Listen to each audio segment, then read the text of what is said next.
So it's safe to say Caitlin Clark's debut for NBA on NBC went well.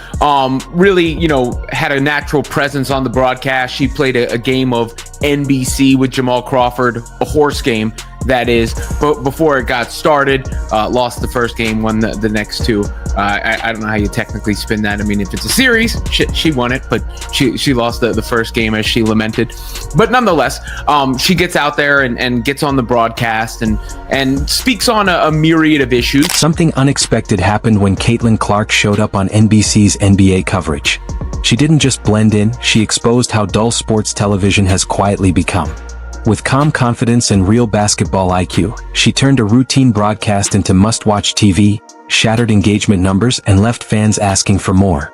No yelling, no manufactured drama. Just someone who actually understands the game, and somehow in 2025 that felt revolutionary. Curious, because you said that this moment right now is one of the biggest moments the WNBA has ever seen.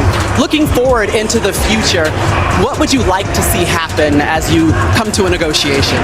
Well, honestly, I don't think it's just a big moment for the WNBA. I think all of women's sports, I think this is one of the biggest moments we've ever had. So, I feel very confident that we're going to get something done, and that's because we're in this moment because of the product we put on the floor. So we need to be able to continue to do that, and I know everybody's working really hard. There's a meeting tomorrow that's super important, and I truly do believe we're going to get something done here in the next couple weeks. But like you said, oh, this is a great setup already. Here's a tightened cinematic rewrite that keeps the long sentence momentum but makes it hit cleaner and smarter. No one saw this coming. Caitlin Clark was supposed to be just the logo shooter, the rim breaker, the stadium packer, the player who made defenders look like they'd signed up for the wrong sport. Then she casually stepped into an NBC broadcast booth and, without raising her voice, made the entire basketball world realize they'd been watching the wrong story all along. NBC announced that Caitlin Clark will join their coverage for Sunday Night Basketball beginning this weekend for the Lakers versus the Knicks at Madison Square Garden. This is the WNBA superstar's debut as an NBA analyst, and NBC has absolutely been killing it. First they had MJ, which, by the way, that deal was insane. He got paid $40 million, and I literally think he sat down for an hour. NBC knows how to find the cream of the crop talent, and I just loved what the executive producer for NBC. It was Caitlin Clark in real time, speaking the language of basketball with an ease that usually takes retired legends decades to earn, and doing it on a stage where most athletes either freeze up or fade into the background. Instead, she took over without raising her voice, without forcing a moment, and without asking for permission. She's funny, obviously.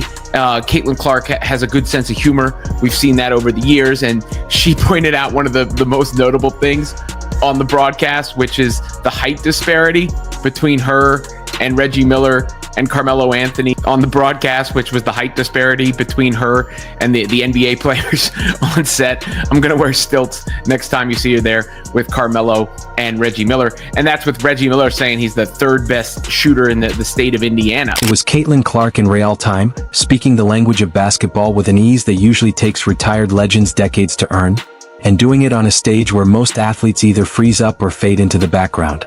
Instead, she took over without raising her voice, without forcing a moment, and without asking for permission. Well, it looked like Caitlin Clark has shut down NBC. If you guys don't know, she's making her first NBA analyst debut tonight, and some footage has been released, man. Look like Caitlin Clark is doing what she's doing best, and that is garnering a lot of attention, man. Caitlin Clark, ever since she arrived into the WNBA, but really it's ever since she arrived in college, she's been making it her point to make the transitions and do everything she got to do to become a house. She spoke with the calm certainty of someone who was already several steps ahead of the game, breaking down plays, spacing, and momentum with a fluency that never felt performative or forced. The camera didn't need to chase her for relevance.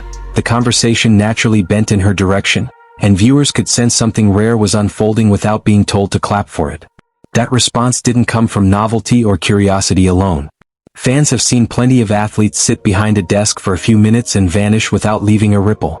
What separated this moment was how, as the night went on, the reaction online began to snowball in a way that felt familiar yet distinctly different from her record-breaking moments on the court. Social media didn't just clip her best lines.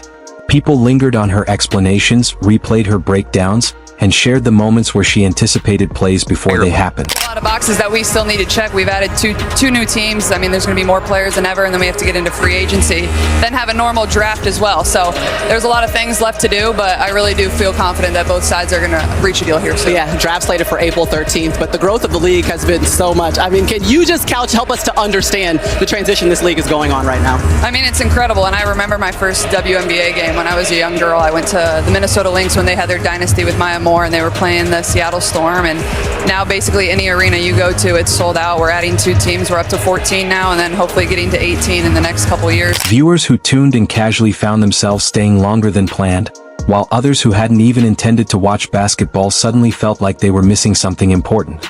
Music. The numbers reflected that shift almost immediately. Engagement surged. Viewership climbed. Not because of manufactured controversy, but because genuine interest had been sparked. This is where the moment connects to her larger arc. Caitlin Clark has spent years reshaping expectations in plain sight. On the court, she shattered records with range, confidence, and a defiant creativity that dared defenses to keep up. Off the court, she refused to shrink herself into something more palatable, choosing instead to lean into her competitiveness, her intelligence, and her love for the game as it actually exists.